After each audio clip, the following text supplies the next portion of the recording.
Assalamualaikum warahmatullahi wabarakatuh.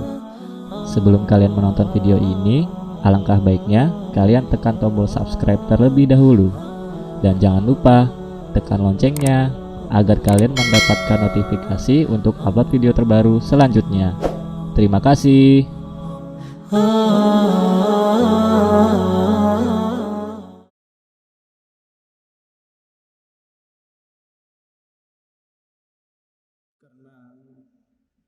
Akhir-akhir ini kita dihebohkan dengan pernyataan bahwa suara kidung lebih indah daripada suara adzan. Maka malam ini kita akan mengkisahkan satu sahabat yang merupakan imamul muadzinin, imamnya para muadzin, sayyidul muadzinin, pemimpinnya para muadzin. Siapa dia? Dialah Bilal ibnu Rabah al-Habashi radhiyallahu anhu. Ma'asyiral muslimin yang dimuliakan Allah Subhanahu wa taala. Al-Imam Mujahid, seorang ahli tafsir, beliau mengatakan, awal man adhara islamahu sab'atun, bahwa orang yang pertama-tama menampakkan keislaman di awal-awal dakwah Rasul ada 7 orang. Mereka betul-betul menampakkan keislaman sehingga mendapatkan apa yang dilakukan oleh orang-orang kafir Quraisy dari ancaman, bahkan sampai kemudian usaha untuk melakukan pembunuhan. Siapa mereka? Al-Imam Al-Mujahid rahimahullah ta'ala mengatakan, An-Nabiyyu sallallahu alaihi wasallam. Yang pertama Nabi sendiri. Kemudian yang kedua wa Abu Bakrin. Kemudian Abu Bakar.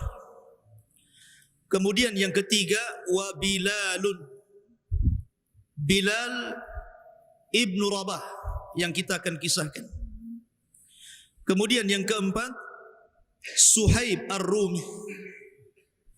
Kemudian yang kelima Khabbab ibn Arat, seorang budak pandai besi. Kemudian yang keenam Ammar ibnu Yasir, Ammar bin Yasir.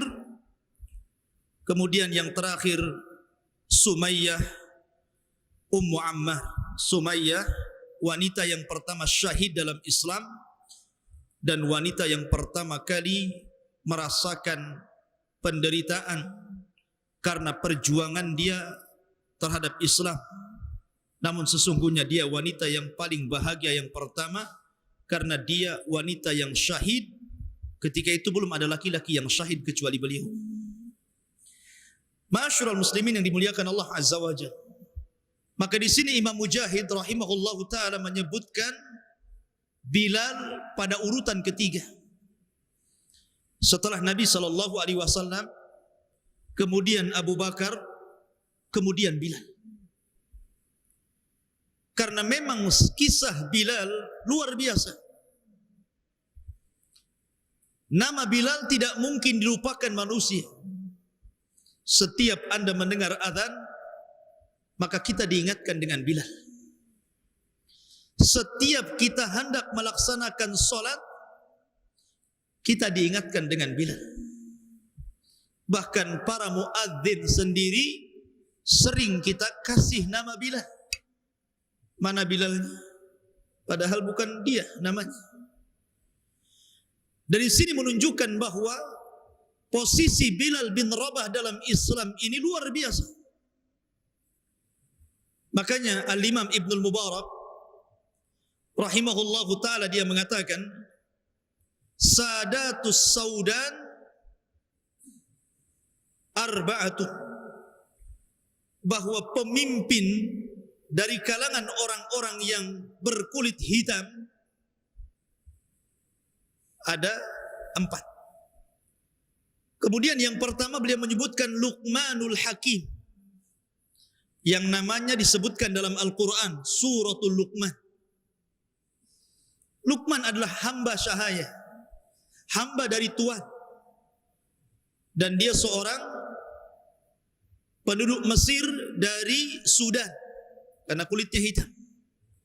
Tapi kemuliaannya mengangkat derajat Luqman sehingga namanya dijadikan satu surat dalam Al-Quran, Suratul Luqman. Kemudian yang kedua, Najasyi. Najasyi adalah raja Ethiopia.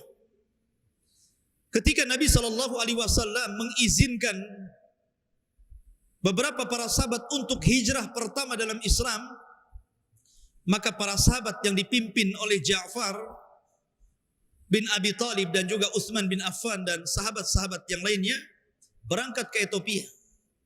Karena Rasul mengatakan di sana ada raja yang sangat adil yang mungkin boleh jadi akan memberikan perlindungan kepada kalian.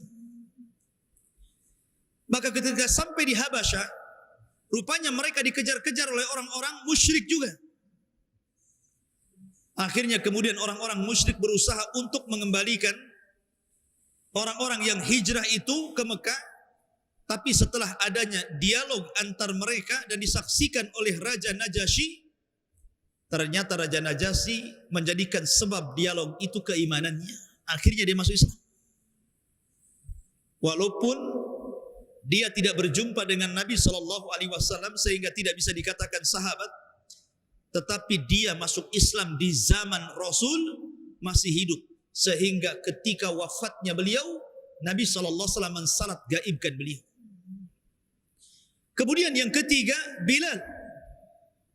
Bilal bin Rabah yang kita akan kisahkan.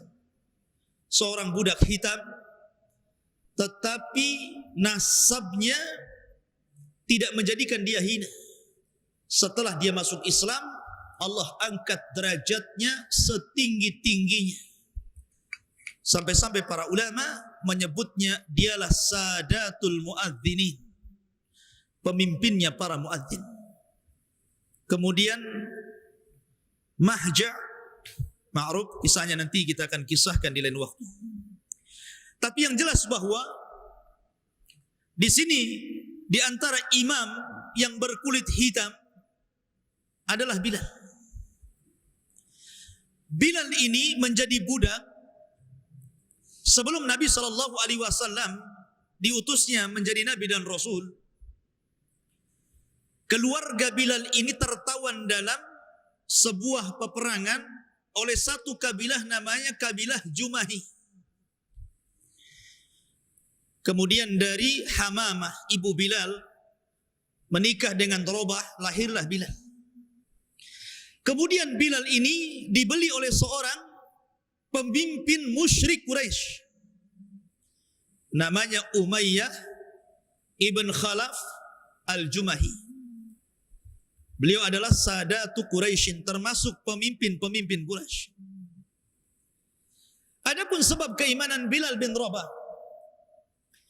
karena Umayyah bin Khalaf ini adalah pemimpin dari pemimpin Quraisy. Terkadang dia membuat pertemuan di rumahnya, bagaimana caranya untuk menghadang dakwah Rasul. Ya, mungkin di situ ada Abu Jahal, di situ ada Mughirah, di situ ada musuh-musuh Nabi SAW berkumpul di rumah Umayyah bin Khalaf ini. Kemudian bercerita tentang strategis mereka untuk menghalang-halangi dakwah Rasul.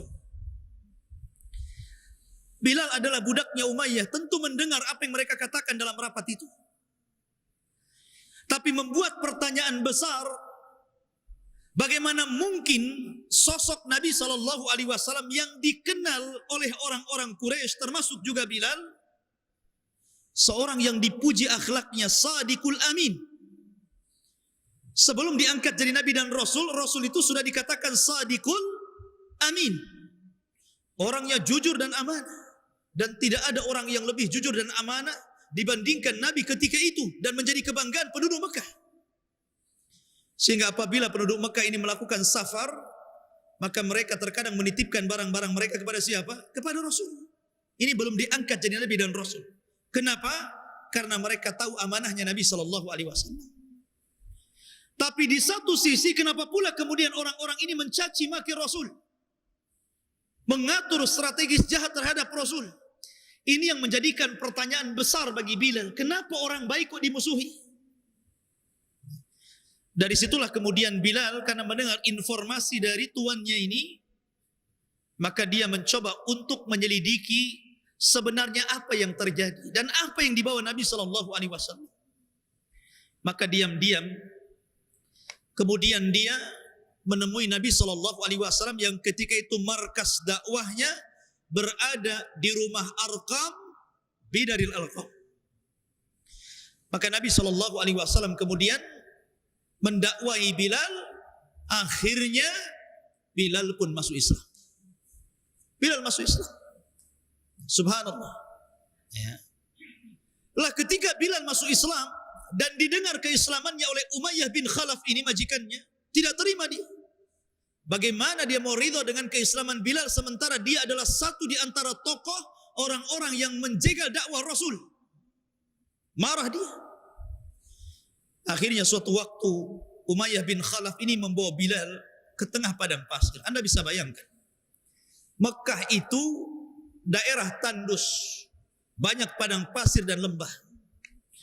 Makanya Nabi Ibrahim alaihi salatu wassalam ketika meninggalkan istrinya Hajar dan Ismail, dia mengatakan, Rabbi inni askantu biwadin ghairi di zar'in inda baitikal muharram.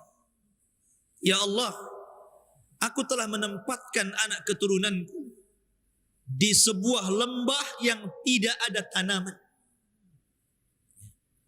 Artinya bahwa Mekah itu daerah tandus, jarang tanaman, paling tinggi pohon kurma, pohon bidara gitu, pohon-pohon yang hidup di tempat dan cuaca panas.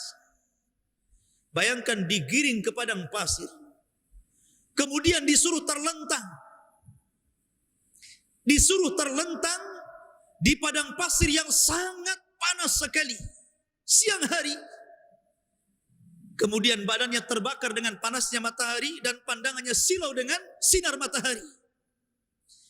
Di situ Umayyah mencambuk Bilal, dipaksa untuk murtad. Subhanallah. Satu-satunya budak dalam Islam atau sahabat yang masuk Islam yang mendapatkan ujian ketika mempertahankan Islam, tidak ada yang sanggup kecuali Bilal. Seluruh sahabat tidak sanggup dengan siksaan majikan-majikan mereka. Lihatlah Ammar bin Yasir. Ammar bin Yasir disiksa oleh orang-orang Quraisy. Akhirnya dia tidak tahan dengan siksaan itu, terpaksa dia mengucapkan kalimat kufur walaupun hatinya tetap beriman. Kemudian turun ayat, illa man ukriha wa qalbuhu mutmainnun bil iman. Tidak mengapa seseorang itu mengucapkan kalimat kufur kalau memang dia disiksa dan dipaksa untuk kufur selama hatinya penuh dengan keimanan. Tapi tumbang juga Ammar. Kemudian Khabbab bin Arat, dia tidak tahan disiksa karena setiap dia pulang ke majikannya, dia kan pandai besi, bekerja kepada majikannya, tukang membuat senjata.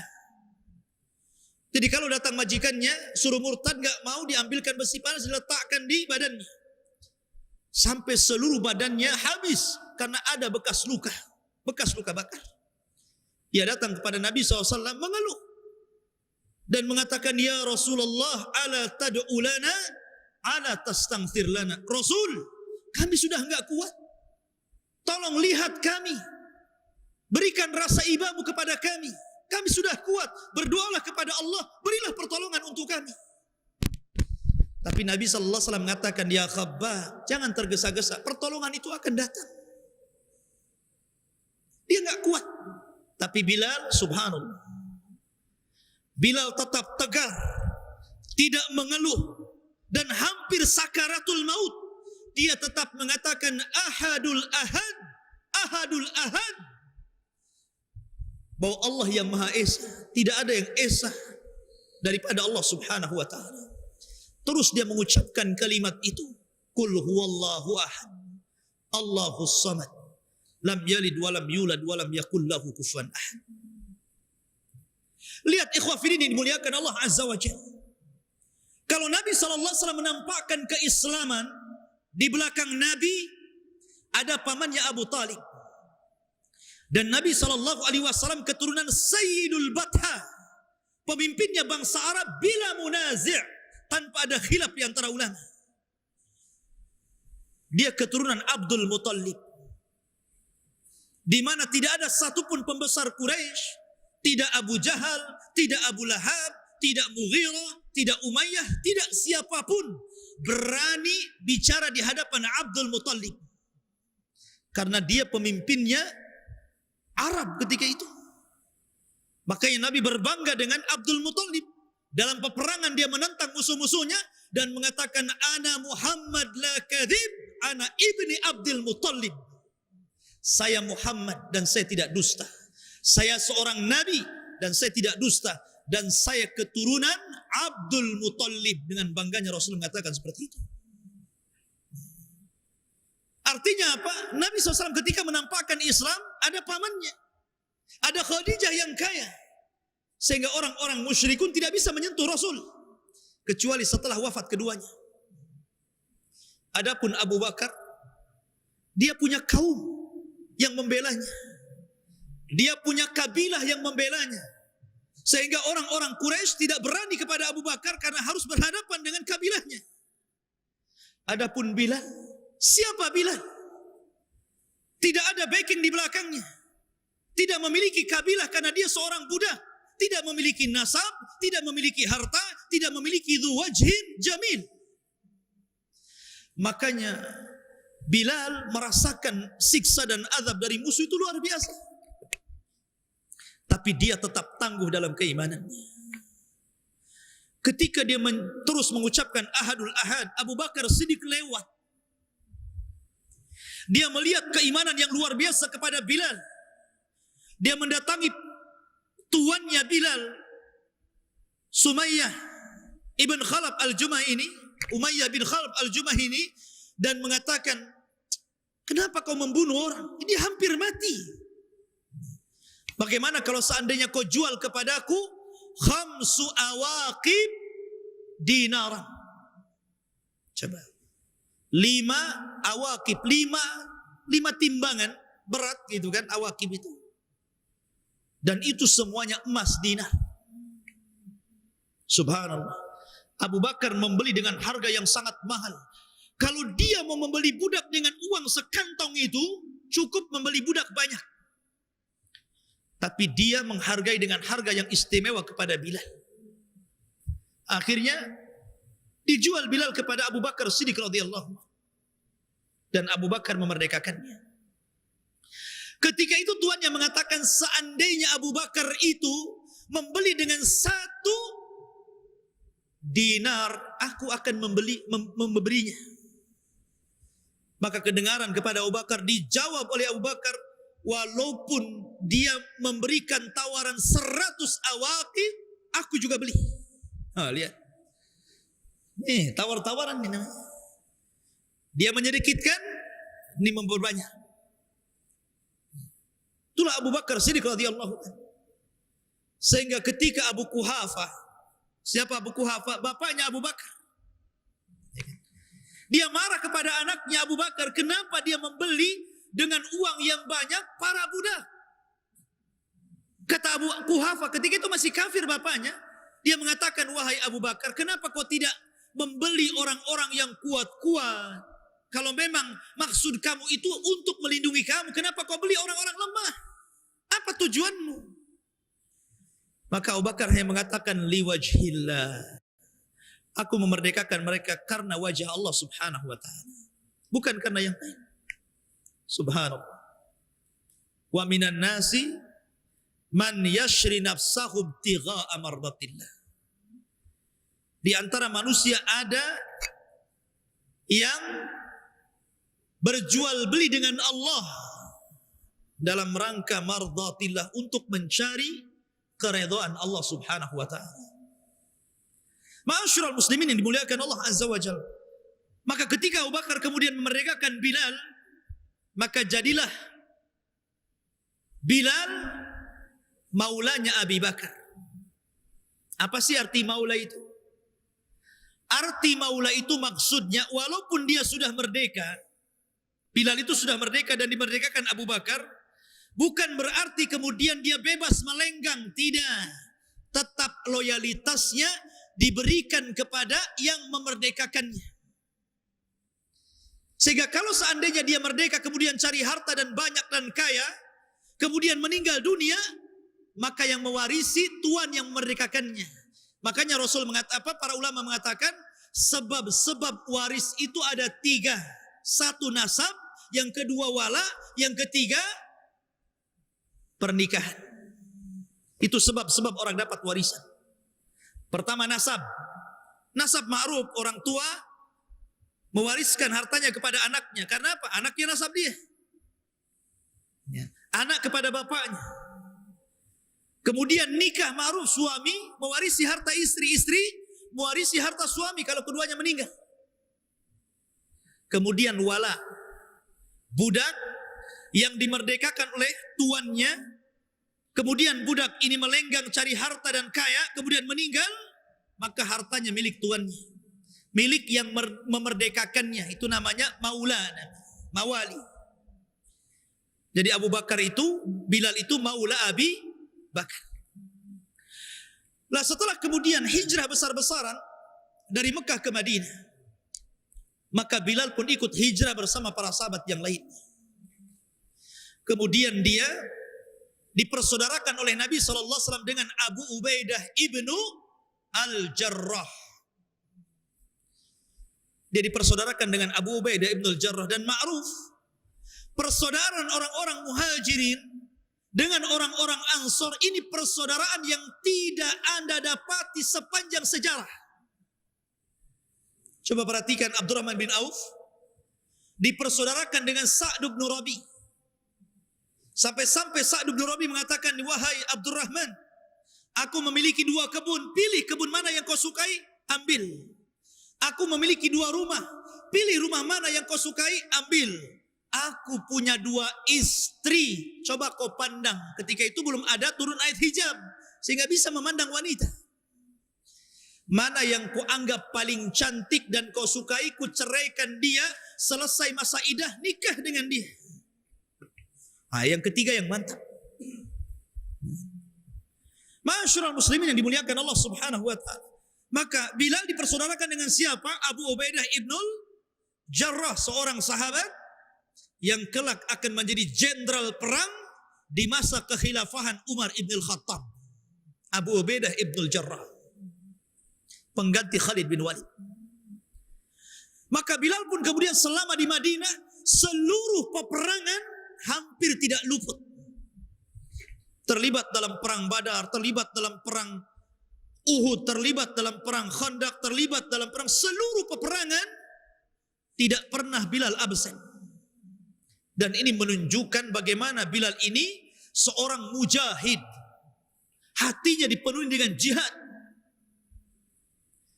Barulah setelah kemudian Nabi SAW diperintahkan Allah Subhanahu wa taala setelah sampai di Madinah untuk sholat berjamaah. Di Mekah masih sholat sendiri-sendiri. Tapi setelah kemudian pasca hijrah ke Madinah, mulailah ada syariat, namanya syariat sholat jamaah dan syariat adzan. Berarti adzan ini disyariatkan di mana? Di Madinah. Lah ketika kemudian para sahabat datang kepada Rasul, masing-masing memberikan ide kepada Rasul untuk memberikan alamat bagaimana caranya manusia itu mudah berkumpul apabila datang waktu sholat. Sebagian sahabat mengatakan, Rasul, bagaimana kalau kita tiup trompet saja? Kalau datang waktu duhur kita tiup tuh trompet, biar orang-orang yang di pasar tahu telah datang waktu duhur, sehingga mereka datang ke masjid. Kemudian sahabat yang lain mengatakan, bagaimana kalau kita buat lonceng besar? Apabila datang waktu sholat, kita kentong saja loncengnya. Kemudian sahabat mengatakan, bagaimana kalau kita nyalakan api di atas bukit? Jadi kalau datang waktu sholat, kita nyalakan sebentar. sehingga orang-orang tahu ini datang waktu sholat. Tapi semua ditolak oleh Rasul. Coba bayangkan kalau tidak ditolak, mungkin masjid itu banyak trompet, banyak lonceng, banyak api itu. Kalau tidak ditolak ya, mungkin banyak itu. Mungkin nanti ada parade lonceng. Iya kan? Mungkin besar-besaran tuh loncengnya itu. Kalau ada kampanye, lonceng yang keluar. Tapi semua ditolak. Tidak ada lonceng, tidak ada trompet, tidak ada juga nyala api. Karena semua tasyabuh dengan orang-orang musyrik, kata Rasul tidak. Ini tasyabuh dengan orang-orang Yahudi. Ini tasyabuh dengan orang-orang Nasrani. Dan ini tasyabuh dengan orang-orang Majusi. Maka selepas kemudian para sahabat bubar, tiba-tiba salah seorang sahabat namanya Abdullah bin Zaid. Ketika dia malam-malam tidur, rupanya dia bermimpi, dalam mimpinya diajarkan lafaz azan yang kita kenal oleh malaikat. Ketika dia terbangun, kemudian dia melapor hal itu kepada Nabi SAW. Rupanya mimpi yang sama dirasakan oleh Umar ibn Khattab. Umar bin Khattab pun bermimpi dengan mimpi yang sama. Didatangi malaikat, kemudian diajarkan lafaz azan yang lafaznya sama persis dengan yang diajarkan Abdullah bin Zaid. Padahal keduanya tidak ketemu dan tidak kompromi. Tiba-tiba datang kepada Rasul keduanya dan menceritakan mimpinya dan mirip mimpinya. Maka Nabi SAW membenarkan, akhirnya meminta kepada Abdullah bin Zaid untuk mengajarkan lafaz-lafaz azan itu kepada Bilal. Setelah Bilal hafal, maka Nabi mengatakan, ya Bilal, qum fa'adzin. Wahai Bilal, berdiri, kumandangkan azan. Mulai dari saat itu, Bilal menjadi muadzin pertama dalam Islam. Namanya dikenal sepanjang masa. Sekarang sudah 1439 Hijriah. Sudah 14 abad lebih nama Bilal tidak dimakan zaman. Tidak dimakan lamanya waktu. Tetap saja orang mengenang Bilal. Siapa yang tidak kenal Bilal? Namanya disebut dari arah barat sampai ke timur. Dari arah utara sampai ke selatan. Namanya harum di masjid-masjid kaum muslimin. Bahkan di dada-dada kaum muslimin tidak akan lupa tentang Bilal bin Rabah. Padahal muadzin Rasul itu 4. Tapi yang dikenal Bilal. Di sana ada namanya Abdullah bin Ummi Maktum. Seorang yang buta, yang dengan sebab itu turun ayat abasa wa tawalla an ja'ahul a'ma. Abasa, teguran kepada Rasul ketika Nabi SAW lebih memperhatikan para pembesar Quraisy dan cuek kepada Abdullah bin Ummi Maktum yang ketika itu hendak masuk Islam. Allah tegur Rasul dengan menurunkan abasa wa tawalla an ja'ahul a'ma. Kemudian yang kedua, di sana ada Abi Mahdhurah. Subhanallah. Dari para muadzin Rasul yang paling merdu suaranya, Abu Mahdhurah ini. Paling indah suaranya. Jadi ketika Nabi SAW Fathu Mekah, membebaskan kota Mekah, Abi Mahdhurah ini selalu menirukan adzannya Bilal. Padahal dia masih musyrik tuh. Belum masuk Islam. Belum masuk Islam. Kayak orang kafir gitu kan. Mungkin dia meniru-niru ngajinya orang Islam. Katanya konon gitu, ada pemain sepak bola, kalau sebelum main sepak bola baca Fatihah katanya. Padahal dia kafir gitu. Mungkin seperti itu, dia hafal tuh. Seperti ketika ceritanya siapa? Amr bin As. Belum masuk Islam tuh Amr bin As itu. Berkunjung kepada siapa? Musailamah al-Kadzab. Kata Musailamah, ya Amr, apa yang terakhir kau dengar dari mulutnya si Muhammad itu? Kata Musailamah. Kata Amr bin As, aku mendengar yang terakhir turun kepadanya surah Wal Asri. Karena memang pendek Wal Asri itu kan. Dihafal orang-orang musyrik padahal mereka belum masuk Islam. Karena oleh sebagian mereka disangkanya syair bukan Quran. Sehingga mereka menghafalnya. Lah Abi Mahdhurah ini selalu menirukan adzannya Bilal padahal masih kafir. Didengar sama Rasul. Adzannya kan indah suaranya. Akhirnya Nabi SAW memanggil Abi Mahdura, kemudian meletakkan tangannya di dadanya, kemudian mendoakan dengan keislamannya. Belum lagi Rasul mengangkat tangannya dari dada Abi Mahdura, tiba-tiba dia mengatakan asyhadu an la ilaha illallah wa asyhadu anna Muhammadar Rasulullah. Masuk Islam dia, Abi Mahdura. Dari situ kemudian Rasul mengajarkan adzan, salah satunya mengajarkan taswib dalam salat subuh. As-salatu khairun minan naum. Diajarkan kepada Abi Mahdura. Kemudian didaulat oleh Rasul menjadi muadzin Masjidil Haram pertama. Karena Bilal ini di Madinah, Abi Mahdura di Mekah. Tapi kan di Madinah ada masjid lain namanya Masjid Quba. Masjid yang pertama dibangun Rasul sebelum membangun Masjid Nabawi. Siapa muadzin Masjid Quba? Muadzin Masjid Quba adalah Maula Ammar bin Yasir.